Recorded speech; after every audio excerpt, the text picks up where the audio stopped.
I work on the government's early warning system. Everybody needs to get inside right now. Written by Alec 2004. I work on the government's early warning system. Everybody needs to get inside right now. Before you start reading this, I'm going to ask you to go inside, preferably into the basement or a panic room.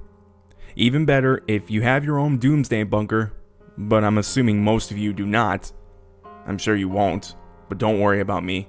I am safe, as are most government employees, and it's your safety you need to be concerned about. I'm not sure how long it's going to take.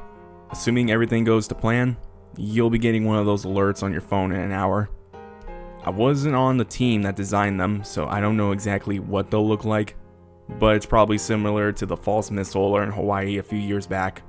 It'll probably just say, seek shelter, and then in another hour, they will fully start to update the public with the details. Again, I don't work in communications.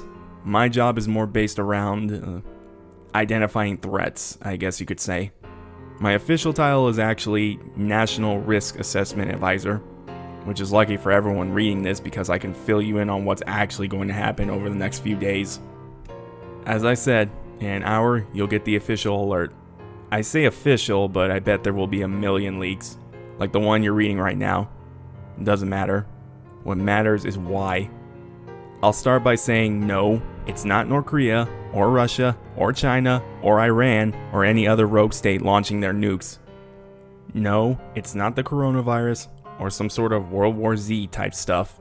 Although, to be fair, some sort of zombie virus doesn't sound much more unrealistic from the truth.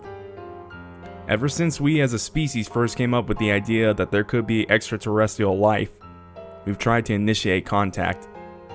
Think of the Hubble telescope or the Voyager probe. So far, most of the attempts we've made have been unsuccessful. Most. From 1999 to 2003, the first 10 cosmic call messages were sent. Each message was sent to a specific star system that could possibly hold alien life. These messages were supposed to arrive at their destination between 2050 and 2060, so relatively close. It was a long shot. The chance of alien life being so close was incredibly unlikely. So you can imagine the surprise when we got a response in 2007. It wasn't much, but it did seem to come from the direction of the Cygnus star system, a radio signal that was first picked up on the ISS. From there, it went straight to the Pentagon and the Kremlin. But what was the signal? As I said, not much at all. It sounded like Morse code, except it didn't seem to mean anything. A few beeps, then silence. It wasn't much to go off. We'd had this before. Typically, it's just a rogue signal. That's what it was written off to at first. Until 2010, when we got another response. This time, it was much more clear. Again, the ISS picked it up first. Nobody knows this, but on board the ISS, they actually have the most advanced signal interceptor known to man. Whenever we pick up something from space, whether it be from another satellite/rocket or potential alien communication, they're the first to know about it. This time around, it wasn't beeps. It was more of a moving sound. It's hard to describe. Imagine the letter U in a sound form, with the two sides being a high-pitched sound and the middle being a low-pitched sound, like a siren. This was big news, in the mind of not only myself, but most of my colleagues, and also presumably the Russians. This confirmed the hypothesis that we have come into contact with extraterrestrial life. Now we had to figure out what to do next. After several meetings, we decided that this would be top secret. Nobody could know. Luckily, the Russians agreed. Next, we had to decide whether to respond. Unfortunately, we decided a response would be a good idea. When the first cosmic call signals were sent out, if received properly, they contained what was dubbed the Rosetta Stone. Essentially, it contained humanity. By that I mean it had everything alien life would need to comprehend us as a species. It contained math problems, music, some art, footage of people and audio clips of us, along with some photos of Earth. When we responded, we sent another version, Rosetta Stone Mark II. Not very creative, but it didn't really need to be, as it was just a fleshed out version of the original. We sent it out into space in the same direction we received the signal from, and waited. In 2013, we got a much stronger signal. This time, it came in a very, very similar digital format to our Rosetta Stone. Not in the sense that it contained everything about some sort of alien life, more that it was transmitted the same way. It's kind of hard to explain, but imagine you have a USB drive with some photos on it, and you want to send it to a friend who lives in another country. So to get it to him, you mail it. It takes a while, but eventually he gets it. To respond, instead of calling or texting you, he mails you back another USB drive. Do you get it? Again, it's hard for me to explain as I'm pretty much a tech illiterate when it comes to anything more advanced than a Word document. Anyway, the signal.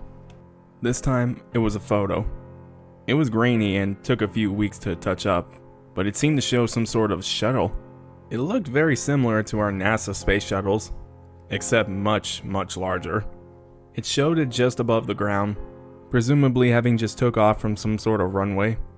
Trust me, you have no idea the size of the hellstorm that image threw up.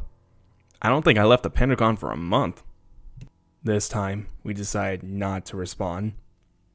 In 2019, we got another signal, another photo, taken from outer space. It seemed like an image of the star Sirius from the Canis Major constellation. We thought that was impossible. The distance between the Cygnus solar system and the Sirius was enormous. Hundreds of light years. For a species to travel that far in just a few years was impossible. Any life form that could achieve that feat was far more advanced than we could ever imagine. It's been panic station at work since then. We've built massive underground tunnel networks and bunkers. Most countries have been notified. The thing is, when we got that message, we had no idea when they would arrive. Or more importantly, what they would do when they arrive. Yesterday we saw them for the first time. Several shuttle, traveling in a formation. They got here in less than a year. A few hours ago we lost contact with the International Space Station. And since then it's been pretty quiet. If you're reading this, please hide. Do not leave your house until the all clear is given. I have to go now. Good luck.